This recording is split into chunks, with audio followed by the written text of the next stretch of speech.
पाकिस्तान में जमहूरियत में मजीद तंजली की वजूहत क्या है। ताज़ा तरीन रिपोर्ट में पाकिस्तान की रैंकिंग में तंजली देखने में आई है। अमेरिका, इंडिया, ब्राजील और इंडोनेशिया जैसे ममालिक को फ्लैट जमहूरियत करार दिया है। नॉर्वे, न्यूजीलैंड और आइसलैंड को मुकम्मल जमहूरी ममालिक की फहरिस्त में सबसे ऊपर रखा है। अथॉरिटेरियन या आमराना तर्ज हुक्मरानी से क्या मुराद होता है। पाकिस्तान के निज़ाम को अथॉरिटेरियन यानी आमराना क्यों करार दिया गया है। यूनान की पॉलिसियां यूरोप में बेहतर जिंदगियों की ख्वाहिश रखने वाले पनाह गजीनों की मौत का सबब बन रही है।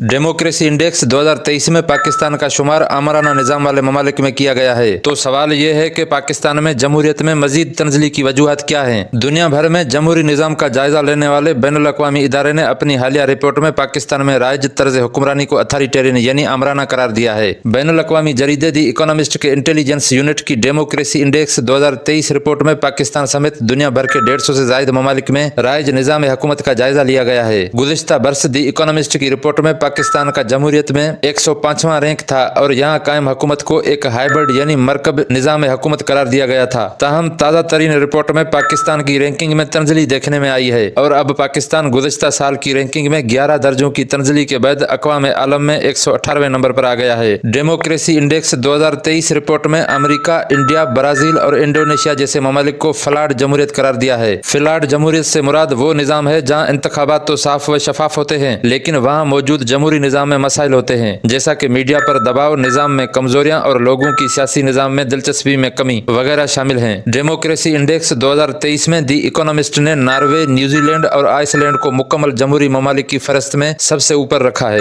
डेमोक्रेसी इंडेक्स रिपोर्ट की तश्कील में शहरी आज़ादी, इंतखाबी निज़ाम और सियासी कल्चर और उसमें मुख्तलिफ सोच के लोगों की शिरकत की गुंजाइश जैसे अवामल का जायजा लिया जाता है। जैसा कि पाकिस्तान को एक अथॉरिटेरियन या आमराना तर्ज हुक्मरानी वाला मुल्क करार दिया गया है, तो ये अथॉरिटेरियन या आमराना तर्ज हुक्मरानी से क्या मुराद होता है। डेमोक्रेसी इंडेक्स 2023 के मुताबिक पाकिस्तान इस बस एशियाई ममालिक में वो वाहिद मुल्क है जिसके डेमोक्रेसी के स्कोर में तंजली के बाद उसे हाइब्रिड की फहरिस्त से निकालकर अथॉरिटेरियन यानी आमराना तर्ज हुकूमत वाले ममालिक की फहरिस्त में डाल दिया गया है। दी इकोनॉमिस्ट के मुताबिक ऐसे ममालिक जहाँ साफ व शफाफ इंतखाबात नहीं होते, शख्सी आज़ादियों पर पाबंदियां होती हैं, मीडिया या तो सिर्फ सरकारी होता है या फिर अशराफिया के हाथ में होता है, तो ऐसे ममालिक आमराना निज़ाम के हामिल ममालिक कहलाते हैं। दी इकोनॉमिस्ट के मुताबिक अथॉरिटेरियन यानी आमराना तर्ज हुकूमत वाले ममालिक में हुकूमत पर तनकीद के बुरे नताज सामने आ सकते हैं और वहाँ पे अदलिया भी आज़ाद नहीं होती। दी इकोनॉमिस्ट के मुताबिक ऐसे ममालिक में जमहूरी इदारे तो जरूर होते हैं लेकिन उनकी अहमियत कम होती है। अब सवाल यह है कि पाकिस्तान के निज़ाम को अथॉरिटेरियन यानी आमराना क्यों करार दिया गया है। दी इकोनॉमिस्ट की रिपोर्ट में पाकिस्तान के सियासी निज़ाम पर तनकीद की गई है और कहा गया है कि पाकिस्तान तहरीक इंसाफ को इंतखाबात से कबल दबाव में रखा गया जिसकी वजह से उनकी सियासी सरगर्मियां मुतासर हुई और PTI के मुतअद्दिद रहनुमा पार्टी छोड़ने पर मजबूर हुए। तज्जिया निगारों का कहना है कि ऐसा मुल्क जहां इंतखाबात अपनी आईनी मुद्दत से आगे बढ़ाए जाएं, मीडिया को एक सियासी जमायत या उसके लीडर की कवरेज करने से मना किया जाए, सियासी कारकुनान और रहनुमा रूपोश हों, ऐसे मुल्क को आमराना निज़ाम का हामिल मुल्क करार दिया जाना हैरान की बात नहीं है। लेकिन दी इकोनॉमिस्ट की रिपोर्ट पर तनकीद करने वालों का कहना है कि जिस रिपोर्ट में पाकिस्तान की तंजली की गई है उसी रिपोर्ट में यूनान की तरक्की की गई है। यूनान एक ऐसा मुल्क है जो दाएं बाजू के नजरियात के मजीद करीब हो गया है और यूनान की पॉलिसियां यूरोप में बेहतर जिंदगियों की ख्वाहिश रखने वाले पनाह गजीनों की मौत का सबब बन रही है। उनका कहना है कि पाकिस्तानी निज़ाम में मौजूद कमजोरियां मगरबी इदारों को पाकिस्तान पर तनकीद करने का मौका देती हैं। पाकिस्तानी सियासत में मुसलसल मुदाखलत और अवाम की मर्जी को मजरू करने का सिलसिला मगरबी इदारों को पाकिस्तान को हदफ तनकीद बनाने के मौके फराहम करता रहेगा।